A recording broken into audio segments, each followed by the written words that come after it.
तो जो स्टॉल के इंतजामिया है बाज़ार का, वो कह रहा है कि आज आपसे हम 100 रुपया ज़्यादा लेंगे किराए की मदद। हमने क्या वजह क्या है, तो उन्होंने कहा कि ये है वो है, मतलब अपनी अपनी कहानी सुना रहे हैं कि किसी को पैसे देने होते हैं, थाने वाले को देने होते हैं, ऊपर देने होते हैं। अभी डीसी का भी कुछ सुनने में आ रहा है कि उन्होंने कुछ बंदिशें की हुई थी, तो उस वजह से हमने थाने के हिसाब से अदरवाइज़ और भी हम मामला देख रहे हैं, तो उस वजह से हम किराया बढ़ा रहे हैं। तो सारों ने इग्नोर कर दिया उस किराए को, क्योंकि भाई जब हमने यहाँ पे हम आपको किराए के जो जायज़ किराया है ना बाज़ार का, तो वो है टोटल मिला के जो डीसी से वो आता है तकरीबन 500 रुपया चौक का, एक बांस के चारों पट्टी का बताओ आप।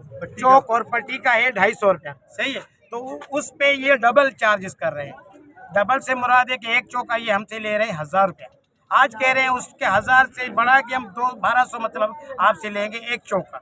तो इसके हिसाब से सारे स्टॉल हो रहे, कोई बनियान का लगा रहा है, कोई मोजे का लगा रहा है, कोई छोटा मोटा ज्वेलरी है, तो ये अफोर्ड नहीं कर सकते। पहले इतनी महंगाई हुई है, बच्चे स्कूल नहीं जा रहे फीसों की वजह से, बिल नहीं भर रहे हम बिजली के, उस वजह से हम खुद परेशान लगे हुए हैं।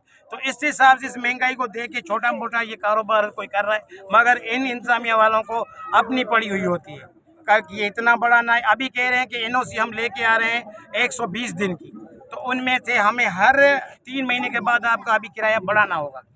एक पट्टी के हिसाब से 100 रुपया, चौक चारों तरफ बांस के हिसाब से 200 रुपया। तो ये कहाँ से अफोर्ड करेंगे यहाँ पे जो बंदे? तो ज़रा इस वजह से सारे सरापा एहतजाज बने हुए हैं। इस हिसाब से हमें तहफ़्फ़ुज़ात हैं। आपका क्या मुतालबा है? हमारा ये मुतालबा है कि डीसी से कि हमारे साथ इंसाफ हो, वो कितना ले रहा है, क्या इनको बना के दे रहा है कि ये किराया ये क्या होते, वहाँ भी जाके शो आउट कर रहे हैं कि हम इतना किराया वहाँ से ले रहे हैं, पता नहीं। हम कह रहे हैं आप हमें रेट लिस्ट दिखाएं, कितना रेट लिस्ट में लिख रहे हैं, वहाँ से आपको बना के उन्होंने दिया है, आप उधर शो कर रहे हैं कि हम इतना किराया ले रहे हैं, और यहाँ पे आप हमसे 600 रुपया एक पट्टी का ले रहे हैं, तो वो भी सारे ले रहे हैं, वो भी चीज़ें सामने नहीं आ रहे।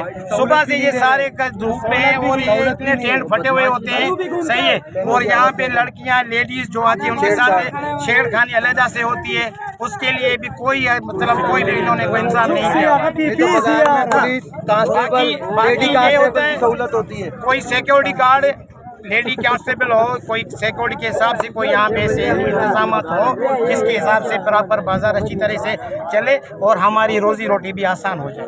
तो ये मुतालबा है हमारा डीसी से, और जो और भी बंदा है, भाई भी बात करेगा, चाचू भी बात करेगा, जिससे आप कर रहे हैं कि सारों का ये एक में नहीं, अगर मेरे हिसाब से तो टेंट भी इनको हर हालात में नए लगाने होते हैं, मगर आप टेंट की कवरेज आपको मैं कह रहा हूँ वो भी करिएगा, सही है ना। तो उनकी कंडीशन क्या है और नीचे से पानी कितना भरा पड़ा है बारिश की वजह से, फिर भी आज का दिन है आप किराया बढ़ा के दो। अस्सलाम वालेकुम भाईजान। आप सवाल आपसे बात, ये एक ही बंदा बात करे।